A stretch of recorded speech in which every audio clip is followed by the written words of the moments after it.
हमारी daily life में accident का रिस्क बना रहता है। कितनी भी सावधानी बरत ली जाए, लेकिन कई बार एक्सीडेंट हो जाते हैं और इन एक्सीडेंट की वजह से व्यक्ति परमानेंटली डिसेबल हो जाता है और कई बार तो एक्सीडेंट की वजह से डेथ भी हो सकती है। नमस्कार, मैं हूं Pankaj Matpal, certified financial planner. स्वागत है आपका मेरे इस नए वीडियो में। और आज मैं बात करूंगा पर्सनल एक्सीडेंट इंश्योरेंस की। जब एक्सीडेंट की हम बात करते हैं तो अक्सर रोड एक्सीडेंट ही ख्याल में आता है, लेकिन ऐसा नहीं है कि एक्सीडेंट का मतलब सिर्फ रोड एक्सीडेंट है। यदि मैं पर्सनल एक्सीडेंट इंश्योरेंस की बात कर रहा हूं तो कोई भी एक्सीडेंट जो कि किसी एक्सटर्नल, वायलेंट और विजिबल मीन से हो, यानी कि ऐसी कोई शक्ति जो कि दिखाई दे और उस बाह्य शक्ति के द्वारा कोई नुकसान पहुंच जाए, तो वो एक्सीडेंट माना जाएगा और उसके लिए पर्सनल एक्सीडेंट इंश्योरेंस प्लान काम आएगा।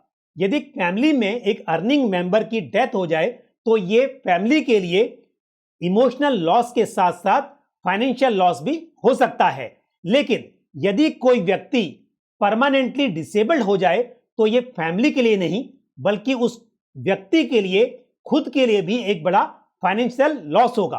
क्योंकि यदि व्यक्ति परमानेंटली डिसेबल्ड हो जाता है, इनकम जनरेट नहीं कर पाता है, तो ऐसे में वो व्यक्ति खुद भी दूसरों के ऊपर डिपेंडेंट हो सकता है।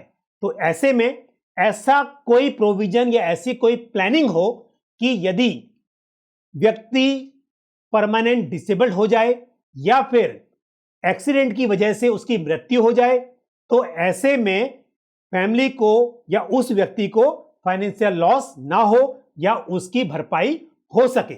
सभी जनरल इंश्योरेंस कंपनीज के पास पर्सनल एक्सीडेंट प्लान्स होते हैं। ये पर्सनल एक्सीडेंट प्लान एक्सीडेंट में यदि मृत्यु होती है तो उस केस में कंपनसेशन देते हैं, और उसके अलावा यदि एक्सीडेंट में टेम्परेरी परमानेंट डिसेबिलिटी होती है या परमानेंट पार्शियल डिसेबिलिटी होती है या परमानेंट टोटल डिसेबिलिटी होती है, तो इस तरह के रिस्क को कवर करती हैं। इसके अलावा जब कोई व्यक्ति एक्सीडेंट में हॉस्पिटलाइज होता है तो उस केस में उसका इनकम लॉस भी हो सकता है। उसके अलावा मेडिकल एक्सपेंसेस भी होते हैं। तो इस तरह की पर्सनल एक्सीडेंट पॉलिसीज में ये रिस्क कवर होते हैं। पर्सनल एक्सीडेंट पॉलिसी में सम इंश्योर्ड वेरी करता है इंश्योरर टू इंश्योरर, जहां एक और जो सरकारी कंपनियां हैं वो 50,000 से लेकर 5 लाख तक का सम इंश्योर्ड के साथ पॉलिसीज इशू करती हैं। वहीं प्राइवेट इंश्योरर्स 25 लाख या उससे अधिक के सम इंश्योर्ड के साथ भी पॉलिसीज इशू करते हैं। लेकिन यदि आप पर्सनल एक्सीडेंट प्लान लेने के बारे में विचार करें तो मेरे हिसाब से सम इंश्योर्ड एक अच्छी राशि होनी चाहिए, क्योंकि यदि एक्सीडेंट में मृत्यु हो जाती है या फिर परमानेंट डिसेबिलिटी होती है तो ऐसे में शायद 5 लाख का जो अमाउंट है ये सफिशिएंट ना हो। ऐसे में जितना भी अधिक सम इंश्योर्ड मिल सके, हालांकि ये सम इंश्योर्ड पॉलिसी होल्डर की इनकम पर डिपेंड करता है, इसलिए जितना भी हो सके उतने सम इंश्योर्ड के साथ पॉलिसी लेना बेहतर रहेगा। पर्सनल एक्सीडेंट पॉलिसीज में मिनिमम एज और मैक्सिमम एज क्या हो सकती है एंट्री पर, यह भी इंश्योरर टू इंश्योरर वेरी करता है। जहां एक और प्राइवेट इंश्योरर्स 18 ईयर्स से लेकर 65 ईयर्स तक या 60 ईयर्स तक के इंडिविजुअल्स को पॉलिसीज इशू करते हैं। हालांकि एक बार पॉलिसी अंडरराइट हो गई, उसके बाद लाइफ लॉन्ग रिन्यूअल का ऑप्शन भी अवेलेबल रहता है। वहीं यदि आप सरकारी कंपनियां जैसे कि national insurance, oriental insurance, new India assurance या यूनाइटेड इंश्योरेंस की बात करें तो यहां पर 5 ईयर्स से 70 ईयर्स तक का इंडिविजुअल पॉलिसी में कवर हो सकता है। यानी कि जो पॉलिसी होल्डर है वो तो बेशक 18 ईयर्स के अबव ही होगा, लेकिन अपनी पॉलिसी में माइनर को भी इंक्लूड किया जा सकता है। तो इसलिए यदि आप एक पर्सनल एक्सीडेंट इंश्योरेंस प्लान लेने की बात कर रहे हैं तो यहां पर आपको अपनी जरूरत के हिसाब से पॉलिसी देखनी होगी। और ये personal accident insurance plan world wide coverage provide करती हैं। यानी कि यदि व्यक्ति ने इंडिया में पर्सनल एक्सीडेंट प्लान लिया है और वो अब्रॉड जाता है, वहां पर एक्सीडेंट हो जाता है, तो वो एक्सीडेंट के जो एक्सपेंसेस हैं या फिर जो डिसेबिलिटी है उस एक्सीडेंट की वजह से, वो उस पॉलिसी में वहां पर भी कवर होगी। जहां तक कंपनसेशन का सवाल है, तो यदि टोटल परमानेंट डिसेबिलिटी होती है या डेथ होती है, ऐसे में जो टोटल सम इंश्योर्ड है पॉलिसी में, वो डिपेंडेंट्स को या बेनिफिशरीज को कंपनसेशन के रूप में मिल जाएगा। लेकिन यदि टेम्परेरी डिसेबिलिटी होती है उस केस में, या फिर परमानेंट पार्शियल डिसेबिलिटी होती है, तो उस केस में जो टोटल सम इंश्योर्ड है उसका कुछ परसेंटेज, यानी कि डिसेबिलिटी कितनी है उस हिसाब से वो कंपनसेशन तय होता है। यदि एक्सीडेंट में कोई व्यक्ति अपनी दोनों आंखें या दोनों पैर या दोनों हाथ या एक पैर और एक हाथ इस तरह से अपने शरीर के अंग खो देता है, तो ऐसे में जो फुल सम इंश्योर्ड है वो कंपनसेशन के रूप में मिल जाएगा। लेकिन यदि किसी व्यक्ति की दुर्घटना में सिर्फ एक उंगली कट जाती है या एक हाथ चला जाता है, तो ऐसे केस में जो कंपनसेशन है वो परसेंटेज के रूप में, जो कि ऑलरेडी पॉलिसी डॉक्यूमेंट में लिखा हुआ है, उस आधार पर कंपनसेशन तय होगा। इसके अलावा मिनिमम 24 आवर्स का यदि हॉस्पिटलाइजेशन होता है, तो उसके बाद डेली कैश बेनिफिट भी पॉलिसी होल्डर को मिलता है। यानी कि क्योंकि जब कोई व्यक्ति हॉस्पिटल में एडमिट होता है तो सिर्फ मेडिसिन का ही खर्चा नहीं है, बल्कि उसके अलावा भी बहुत सारे खर्च होते हैं इसके लिए, या ऐसा कहिए कि लॉस ऑफ इनकम भी होता है, तो उसको कंपनसेट करने के लिए डेली कैश बेनिफिट का भी यहां पर प्रोविजन है।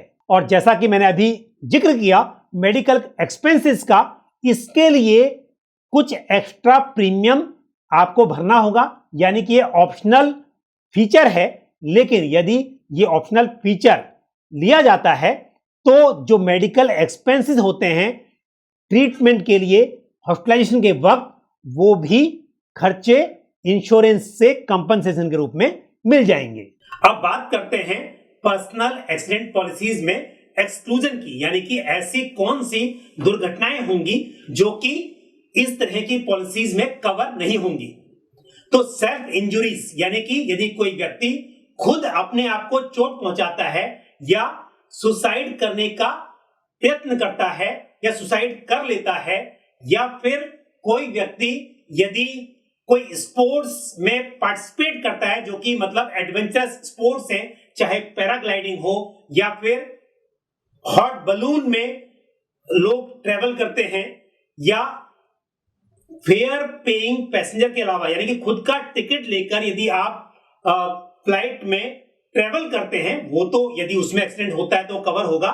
लेकिन उसके अलावा किसी एडवेंचरस एक्टिविटीज के लिए आप यदि फ्लाइट में ट्रेवल कर रहे हैं या फिर इस तरह की कोई एक्टिविटी कर रहे हैं, बहुत सारी ऐसी एडवेंचरस एक्टिविटीज हो सकती हैं जो कि बहुत रिस्की हो सकती हैं। तो यदि उन एडवेंचरस स्पोर्ट्स में, एक्टिविटीज में दुर्घटना होती है जिसकी वजह से डिसेबिलिटी होती है या मृत्यु हो जाती है, तो वो इस तरह की पॉलिसीज में कवर नहीं होंगी।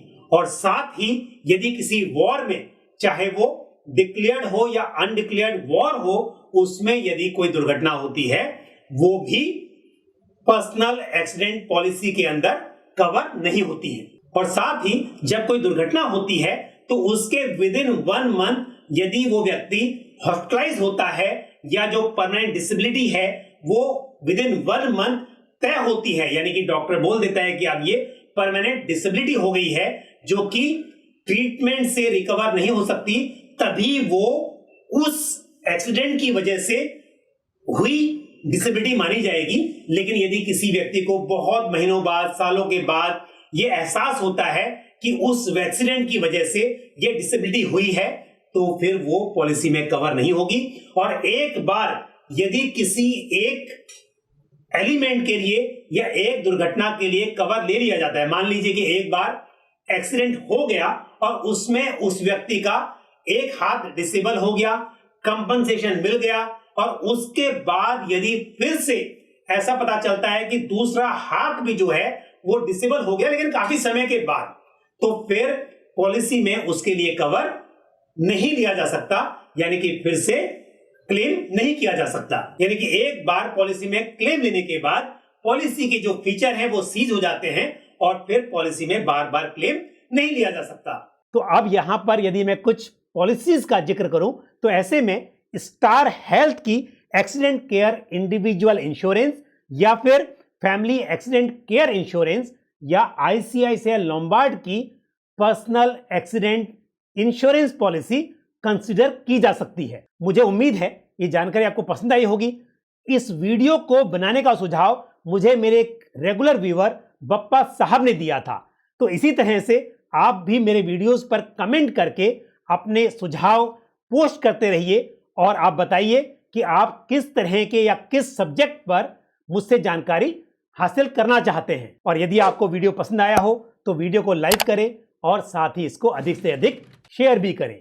और दोस्तों, यदि आपने हमारा YouTube चैनल अभी तक सब्सक्राइब नहीं किया है तो चैनल को सब्सक्राइब करें और साथ ही बेल आइकन को प्रेस करें। इसी तरह की महत्वपूर्ण जानकारी के साथ अगले वीडियो में आपसे फिर मुलाकात होगी।